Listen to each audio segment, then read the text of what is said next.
ನಮಗೆಲ್ಲ ಬಹಳ ಪ್ರಚಲಿತವಾದಂತಹ ಒಂದು ವಿಷಯ. ಈ ಒಂದು ಟ್ಯಾಂಕಿನ ನಿರ್ಮಾಣ ಹಿಂದಿನ ಸರ್ಕಾರದಲ್ಲಿ ಸುಮಾರು 4,32,00,000 ವೆಚ್ಚದ ಒಂದು ಅಂದಾಜು, ಒಂದು ವೆಚ್ಚದ 15 ಲಕ್ಷ ಲೀಟರ್ ನೀರು ಟ್ಯಾಂಕ್ ಅನ್ನ ಇಲ್ಲಿ ನಿರ್ಮಾಣ ಮಾಡಬೇಕು ಅಂತ ಹೇಳಿ, ಏನು ಬಹಳಷ್ಟು ಶಿಥಿಲಗೊಂಡಂತ ಒಂದು ಟ್ಯಾಂಕ್ ಅನ್ನ ಅಲ್ಲಿ ಅದನ್ನು ಡೆಮಾಲಿಷ್ ಮಾಡಿ ಹೊಸ ಟ್ಯಾಂಕ್ ನಿರ್ಮಾಣ ಮಾಡಬೇಕು ಅಂತ ಹೇಳಿ ಹಿಂದೆ ಒಂದು ನಮ್ಮ ಕರ್ನಾಟಕ ಸರ್ಕಾರದ ಏನು ಕರ್ನಾಟಕ ನೀರು ಸರಬರಾಜು ಮತ್ತು ಒಳಚರಂಡಿ ಇಲಾಖೆ ಅಡಿಯಲ್ಲಿ ಈ ಯೋಜನೆ ಮಂಜೂರಾತಿ ಆಗಿತ್ತು. ಬಹುತೇಕ ಆ ಟ್ಯಾಂಕ್ ಅನ್ನ ಎಲ್ಲಿ ನೀರು ಧ್ವಂಸ ಮಾಡಿ ಅದನ್ನ ಡೆಮಾಲಿಷ್ ಮಾಡಿ ಅದನ್ನ ತೆಗೆದಿದ್ರು ಅಲ್ಲೇ ನಿರ್ಮಾಣ ಮಾಡಬೇಕು ಅಂತೇಳಿ ಅಂದಿನ ಒಂದು ಅಂದಾಜ ಪಟ್ಟಿಯಲ್ಲಿ ಮತ್ತು ಟೆಂಡರ್ ನೋಟಿಫಿಕೇಶನ್ ಅಲ್ಲಿ ಕೂಡ ಅಲ್ಲೇ ನಿರ್ಮಾಣ ಮಾಡಬೇಕು ಅಂತೇಳಿ ಆಗಿತ್ತು. ಬಹುತೇಕ ಉದ್ದೇಶಗಳು ಏನಿದ್ವು ಗೊತ್ತಿಲ್ಲ. ಹಿಂದಿನ ಆಡಳಿತ ಮಾಡಿರುವಂತ ಶಾಸಕರು, ಅಂದಿನ ಅಧಿಕಾರಿಗಳು, ನಗರಸಭೆಯವರು ಈ ಒಂದು ಭೂಮಿಯನ್ನ ಸುಮಾರು 6 ಎಕರೆ ನಮ್ಮ ಏನು ಜೂನಿಯರ್ ಕಾಲೇಜಿಗೆ 24 ಎಕರೆ ನಮ್ಮ ಸೊಪ್ಪರದವರು ದಾನ ಮಾಡಿದ್ರು. ಆ ಒಂದು 24 ಎಕರೆಯಲ್ಲಿ 6 ಎಕರೆ ಭೂಮಿಯನ್ನ ಉಳಿದಿತ್ತಿಲ್ಲ. ನಗರದ ಯುವಕರು, ಕ್ರೀಡಾಪಟುಗಳು, ಇವತ್ತು ನಮ್ಮ ಅನೇಕ ಜನ ಸಾರ್ವಜನಿಕರು ಕೂಡ ಇಲ್ಲೊಂದು ಕ್ರೀಡಾಂಗಣ ಆಗ್ಬೇಕು. ಯಾಕಂದ್ರೆ ನೀವು 2017ರಲ್ಲಿ ಇಳಕಲ್ ತಾಲೂಕನ್ನ ಘೋಷಣೆ ಮಾಡಿದ್ರಿ. ತದನಂತರ ಇಲ್ಲಿ ಇಳಕಲ್ ತಾಲೂಕಾ ಕ್ರೀಡಾಂಗಣ ಆಗ್ಬೇಕು ಅಂತ ಬಹಳ ಜನದ ಬೇಡಿಕೆ ಇತ್ತು.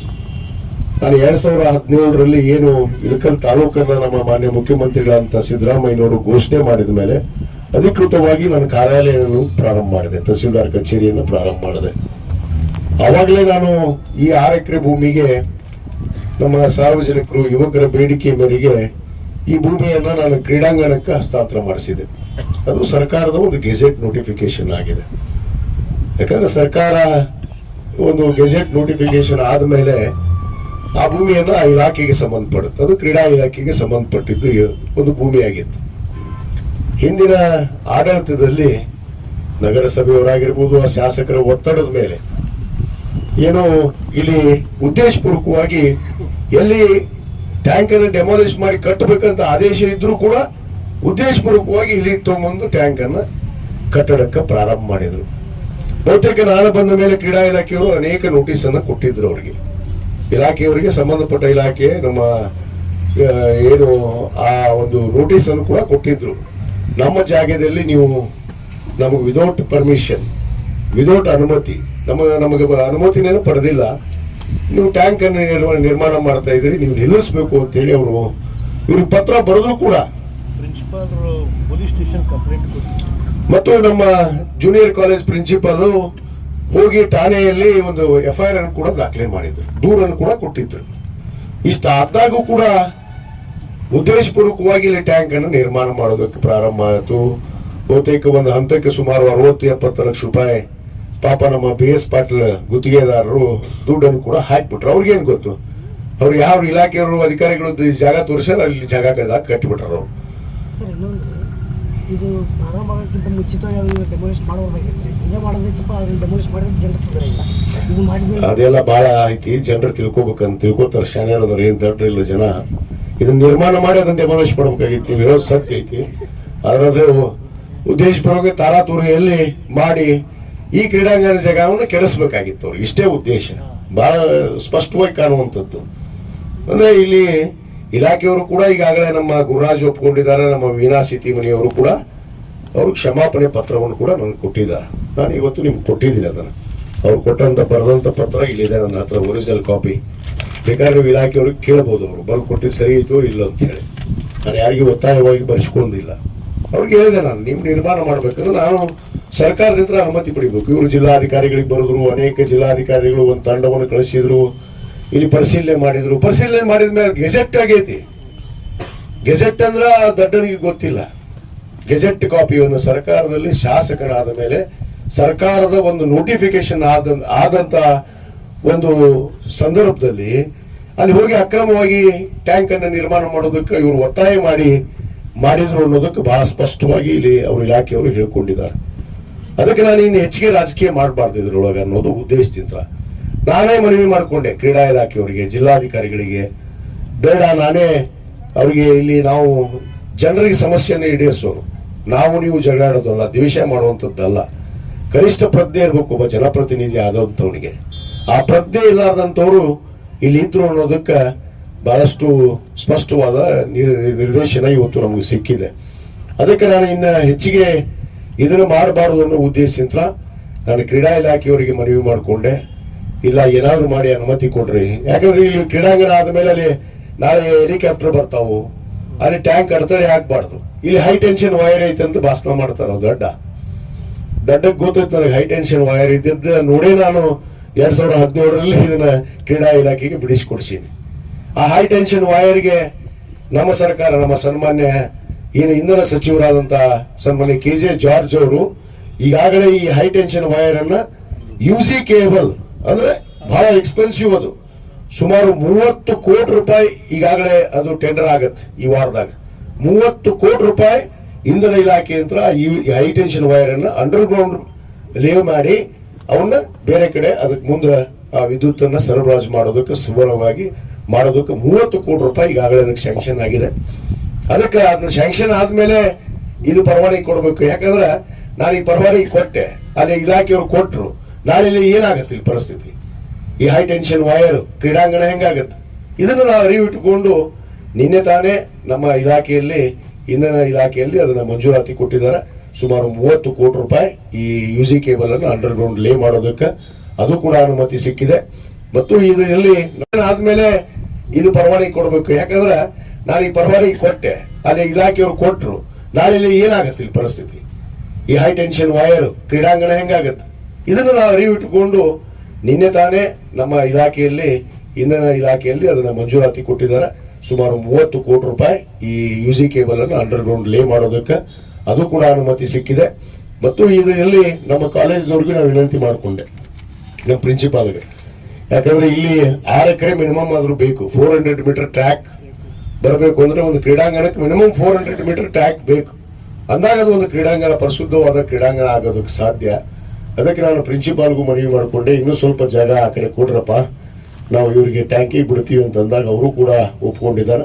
ನಮ್ಮ ಕ್ರೀಡಾ ಇಲಾಖೆಯವರು ಕೂಡ ನಾವು ಮನವಿ ಮಾಡ್ಕೊಂಡಿದ್ದೀನಿ, ಅವರು ಕೂಡ ಒಪ್ಕೊಂಡಿದ್ದಾರೆ. ನಮ್ಮ ಇಲಾಖೆಯವರು ಕೂಡ ಅವ್ರು ಪತ್ರ ಬರೆದಿದ್ದಾರೆ, ಈ ರೀತಿ ಹಿಂದೆ ಅತಾಚುರ ಆಗಿದೆ, ಅದನ್ನು ಸರಿಪಡಿಸ್ಕೊಂಡು ನಮಗೊಂದಿಟ್ಟು ಟ್ಯಾಂಕ್ ಕಟ್ಟೋದಕ್ಕೆ. ಯಾಕಂದ್ರೆ ಈಗಾಗಲೇ ಸರ್ಕಾರದ ದುಡ್ಡು, ಇವ್ರ ದಡ್ಡ ನಮ್ಮ ಅಪ್ಪನ ಮನಿದಲ್ಲ, ನನ್ನ ಅಪ್ಪನ ಮನಿದಲ್ಲ, ಏನು ಸರ್ಕಾರದ ದುಡ್ಡು ಹಾಳಾಗ್ಬಾರ್ದು. ಅದು ನಮ್ದೇ, ನಾವೇ ತೆರಿಗೆಯನ್ನು ಕಟ್ಟಿದ ದುಡ್ಡೇ ಅದು. ಊರು ತುಂಬಾ 4 ಮಂದಿ ತಮ್ಮದ ಕಾರ್ಯಕರ್ತರು ಖಾಲಿ ಕೂಡ ಹಿಡ್ಕೊಂಡು ಪ್ರತಿಭಟನೆ ಮಾಡಿ ನಗರಸಭೆ ಮುಂದೆ ನೀರಿಲ್ಲ ಅಂತ ಲಬಲಬ ಹೊಯ್ಕೊಂಡ. ತಾನು ಕಾರ್ಯಕರ್ತ ಕರ್ಕೊಂಡೋಗೇ ಹೊಯ್ಕೊಂಡ. ದೊಡ್ಡ ಪ್ರತಿಭಟನೆ ಮಾಡ್ತೀನಿ ಅಂದ. ಯಾರು ಮಾಡ್ತಾರೆ ಪ್ರತಿಭಟನೆ? ನಮಗ್ ಗೊತ್ತೈತಿ, ನಾವು ಆಡಳಿತ ಮಾಡೋರು, ಜನಪ್ರತಿನಿಧಿಗಳು ಅನಿಸ್ಕೊಂಡವರು, ನಮಗ್ ಖಬರ್ ಐತಿ. ಊರಾಗ ನೀರ್ ಐತಿ ಇಲ್ಲೋ, ಊರಾಗ ಕರೆಂಟ್ ಐತಿ ಇಲ್ಲೋ, ಊರಾಗ ಸುರಕ್ಷಿತವಾಗಿ ಜನರು ಶಾಂತಿ ನೆಮ್ಮದಿಯಿಂದ ಇದಾರೋ ಇಲ್ಲೋ ಅನ್ನೋದು ಚಿಂತನೆ ಮಾಡುವಂತ ಕರ್ತವ್ಯ ಒಬ್ಬ ಶಾಸಕರು. ಇದನ್ನ ಅವಾಗ ಚಿಂತನೆ ಮಾಡಲ್ಲ, ತಾ ಮಾಡಿದ ದಡ್ಡತನ. ಇಲ್ಲಿ ಕ್ರೀಡಾ ಇಲಾಖೆದೊಳಗೆ ತೊಗೊಂಬಂದು ಕಟ್ಟಿ ಎಲ್ಲಿ ಉದ್ದೇಶಪೂರ್ವಕವಾಗಿ ಶಾಸಕ ನಿಲ್ಲಿಸ್ಬಿಟ್ಟ ಅಂತೇಳಿ ಊರು ತುಂಬಾ ಬಬ್ಬಿ ಹೊಡ್ಕೊಂಡು ಅಡ್ಡಾಡಿದ. ಗೊತ್ತೈತಿ ನನಗೆ, ಏನ್ ಬಬ್ಬಿ ಹೊಡ್ಕೊಂಡ್ರು ಏನು ಆಗೋದಿಲ್ಲ. 10 ಮಂದಿ ಇದ್ದಿದ್ದಿಲ್ಲ ಅವ್ರ ಹಿಂದೆ, ಅಲ್ಲಿ ಭಾಷಣ ಮಾಡಾಕತ್ತಿದ್ದ. ನನಗೆ ಗೊತ್ತೈತಿ, ಅಲ್ಲೊಂದ್ 2 ಅದಾವ ಇವರು ಅಲ್ಲಿ ಏಜೆಂಟ್ ಆ ನಗರಸಭೆದೊಳಗ.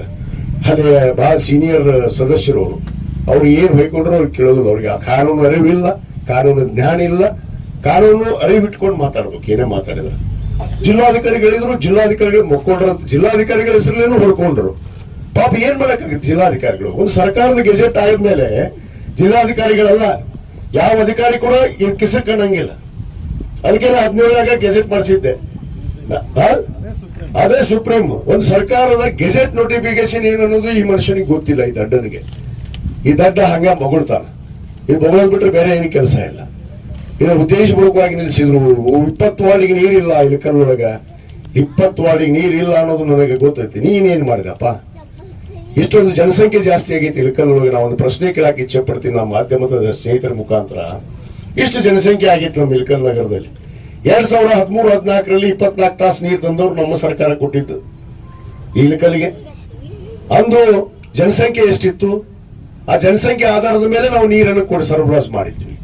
ಇವತ್ತಿಗೆ ಜನಸಂಖ್ಯೆ ಎಷ್ಟಿದೆ 2025ಕ್ಕೆ ಅದು ಡಬಲ್ ಆಗಿದೆ.